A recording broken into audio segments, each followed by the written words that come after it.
හරි බොයිස්, ඉතින් අද අපි බලන්න යන්නේ ඔයාලා මැරෙන්න කලින් අනිවාර්යයෙන්ම ගහන්න ඕනි ගේම්ස් 3ක්. ඉතින් මේ ගේම්ස් 3 PC ගේමර්ස්ලා අතරේ ගොඩක් ජනප්‍රිය ගේම්ස් 3ක්. ඉතින් ඒක නිසාම තමයි මේ ගේම්ස් 3 ඔයාලා මැරෙන්න කලින් අනිවාර්යයෙන්ම ප්ලේ කරන්න ඕනි ගේම්ස් 3ක් වෙන්නේ.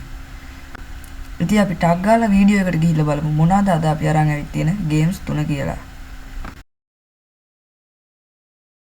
ඉතින් පළවෙනි ගේම් සීරීස් එක තමයි ස්නයිපර් එලයිට් කියන්නේ. ඉතින් මේ ගේම් සීරීස් එකේ ප්‍රධාන ගේම්ස් 10ක් වගේම අමතර සොම්බි එක්ස්පීරියන්ස් ආමි ගේම්ස් දෙකකුත් රිලීස් වෙලා තියෙනවා. ඉතින් මේ ස්නයිපර් එලයිට් සීරීස් එකේ පළවෙනි ගේම් එක රිලීස් වෙලා තියෙන්නේ 2005 ඔක්තෝබර් 18. ඉතින් ස්නයිපර් එලයිට් සීරීස් එකේ අලුතෙන්ම රිලීස් වෙලා තියෙන ගේම් එක තමයි ස්නයිපර් එලයිට් රෙසිස්ටන්ස් කියන්නේ. ඉතින් මේ ගේම් එක රිලීස් වෙලා තියෙන්නේ 2025 ජනවාරි 30.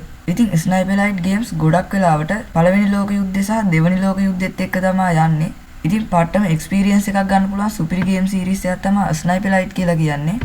ඉතින් අලුතෙන්ම රිලීස් වෙච්ච ස්නයිපර් එලයිට් රෙසිස්ටන්ස් කියන ගේම් එක ඔයාට ආසන්න වශයෙන් $15ක් වගේ මුදලකට Steam එකෙන් buy කරන්න පුළුවන්. ඉතින් ස්නයිපර් එලයිට් සීරීස් එකේ ගේම්ස් ප්ලේ කරන්න අවශ්‍ය සිස්ටම් රික්වයර්මන්ට්ස් දල වශයෙන් මම දාලා තියන්නම්.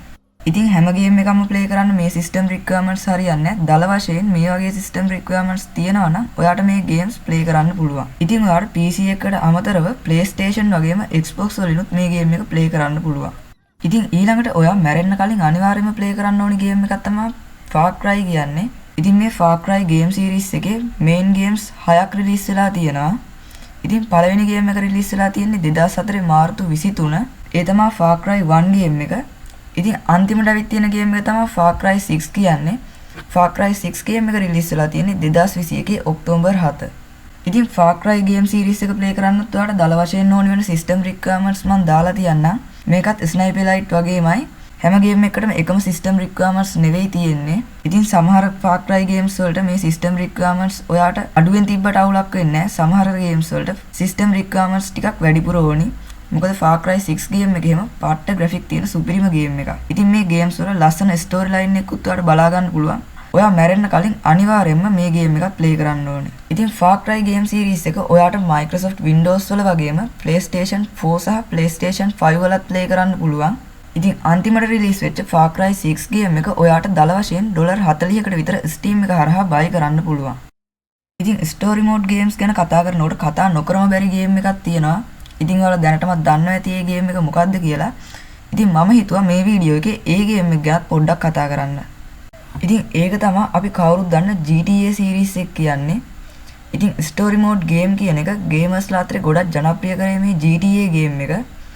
ඉතින් මේ වෙනකොට GTA සීරීස් එකේ ගේම්ස් 17ක් රිලීස් වෙලා තියෙනවා. ඉතින් අලුත්ම ගේම් එක වෙන GTA 6 ගේම් එක ළඟදීම රිලීස් වෙන්නත් නියමිත වෙලා තියෙනවා. ඉතින් මේ වෙනකොට GTA ගේම්ස් අතරින් ගොඩක්ම ජනප්‍රිය ගේම් එක තමයි GTA 5 කියන්නේ.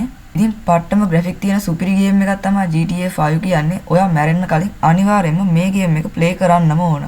ඉතින් GTA සීරීස් එකේ ගොඩක්ම ජනප්‍රිය ගේම් එක වෙන GTA 5 ගේම් එක රිලීස් වෙලා තියෙන්නේ 2013 සැප්තැම්බර් 17 වෙනිදා. ඉතින් මේ ගේම් එක ප්ලේ කරන්න අවශ්‍ය සිස්ටම් රික්වයර්මන්ට්ස් මම වීඩියෝ එකේ දාලා තියන්නම්. ඉතින් මේ GTA ගේම්ස් ඔයාට Windows වල වගේම PlayStation සහ Xbox වල ප්ලේ කරන්නත් පුළුවන්. ඉතින් මේ GTA සීරීස් එකේ පළවෙනි ගේම් එක රිලීස් වෙලා තියෙන්නේ 1999 මාර්තු 31. ඉතින් ඔයාලට පේනවා ඇති කොච්චර පරණ සීරීස් එකක්ද කියලා මේක. ඉතින් GTA සීරීස් එකේ අන්තිමට රිලීස් වෙලා තියෙන ගේම් එක වෙන්නේ GTA 5. ඔයාට $30ක් $50ක් වගේ මුදලකට Steam එකෙන් buy කරන්න පුළුවන්. ඉතින් මේ GTA සීරීස් එක කියන්නේත් ඔයා කවදම හරි ප්ලේ කරලා බලන්න ඕනි සුපිරිම ගේම් එකක්. ඉතින් මම මේ කිව්ව ගේම්ස් වලින් ඔයා එක ගේම්ස් එකක් හරි ප්ලේ කරලා තියෙනවා නම් ඔයාලගේ එක්ස්පීරියන්ස් එකත් යටින් කමෙන්ට් කරගෙන යන්න. එහෙනම් අපි අලුත් වීඩියෝ එකකින් හම්බෙමු.